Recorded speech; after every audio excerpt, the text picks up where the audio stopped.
Vous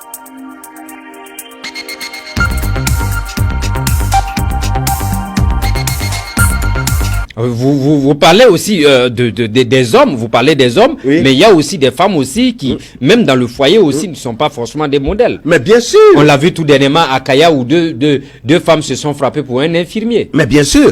Est-ce que vous voyez deux femmes mariées d'ailleurs. Mais bien sûr. Je parle, enfin quand je dis je parle des garçons, je parle des filles aussi.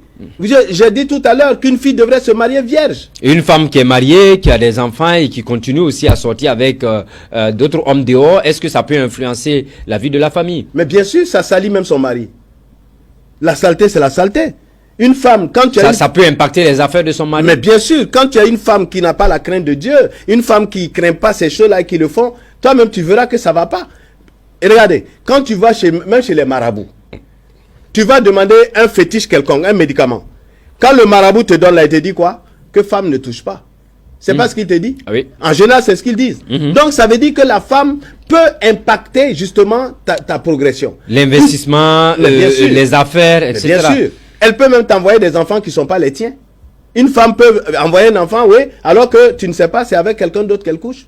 Il y a des femmes qui vont voir soit des hommes de Dieu ou des gens qui leur promettent des enfants. Ces hommes couchent avec elles, elles accouchent et puis l'enfant c'est pour le monsieur.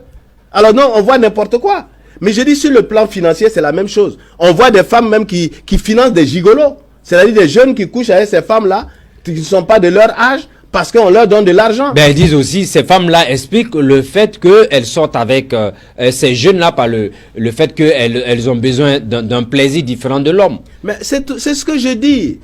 Le plaisir sexuel, en fait, n'existe pas si on veut prendre la parole de Dieu. Le plaisir sexuel n'existe pas. Le sexe n'avait pas été donné pour être un objet de plaisir. Regardez les animaux. Les animaux ne font pas du sexe un plaisir. Quand le cheval touche à sa femelle, c'est pour faire enfant. Quand l'éléphant touche à sa femelle, c'est pour faire enfant. Parce que Dieu a fait même la femme. La femme, quand on parle des menstrues, quand on parle du système mensuel d'une femme, il y a des jours pendant lesquels la femme est féconde. Au moins 4 jours dans le mois.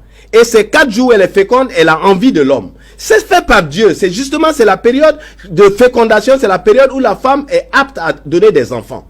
Mais voilà que l'homme en a fait un plaisir. On dit un plaisir, comme un besoin naturel. Un besoin naturel qui doit être assouvi, coûte que coûte. Si l'homme n'arrive pas à l'assouvir sur le plan sexuel, les femmes expliquent que c'est cela, ce qui fait qu'elles partent vers des hommes. Et les hommes aussi expliquent que c'est parce que madame justement n'arrive pas à assouvir à ce niveau-là qu'ils sortent chercher les fraîchenis, comme on aime le dire. Mais bien sûr, que ce soit l'homme, que ce soit la femme, c'est une irresponsabilité morale et intellectuelle et spirituelle. Qui peut jouer sur les enfants, l'investissement. Sur les biens, sur les investissements. Vous savez, la saleté est la saleté. Lorsque tout est pur, on évolue dans un domaine, j'allais dire spirituellement pur, physiquement pur, vous ne pouvez pas échouer. Vous ne pouvez pas échouer. La vie est difficile, certes, on travaille, certes, mais je l'ai expérimenté. Donc il faut une discipline sexuelle. Il faut une discipline sexuelle et morale. Et c'est ça qui va vous permettre d'obtenir, en tout cas, de bonnes affaires. Mais bien sûr, bien sûr. On peut vous parler de vous dans le monde, en bien comme en mal. Vous pouvez être populaire, mais vous êtes populaire dans le mauvais sens. Et vous êtes populaire aussi dans le bon sens. C'est à vous de choisir. Okay, mais nous voyons, par exemple, je vais vous dire une chose. Quand je parle du côté spirituel, mais tu es dans une entreprise, tu détournes, tu voles, et tu envoies tes enfants faire de grandes études. Tu pourras les envoyer dans toutes les universités du monde les plus grandes. Mais tiens-toi bien, tu ne pourras pas les amener à être intelligents.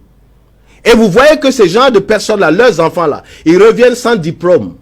Là, en Europe, vous allez les trouver, c'est eux qui prennent l'argent de leurs parents, ils achètent des voitures, ils sont dans les hôtels, ils font n'importe quoi. C'est pour vous dire que la semence que tu mets sur une plante et l'engrais que tu mets, tu récoltes les fruits en conséquence. Donc, l'argent du vol produira des enfants qui volent. Aujourd'hui, regardez les enfants. Quand ça a commencé, quels sont les enfants qui étaient les brouteurs? Ce n'étaient pas des enfants de pauvres qui avaient accès à l'Internet au début. C'était les enfants des gens bien.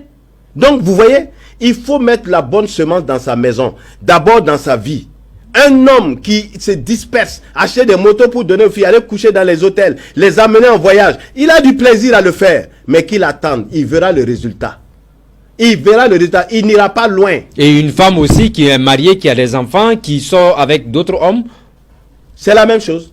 Les jeunes filles qui s'amusent avec les hommes, parce que oui, elles pensent qu'elles sont belles, elles vont courir, elles veulent de l'argent, gagner. Un jour, tu vas te marier et une autre fille te fera la même chose.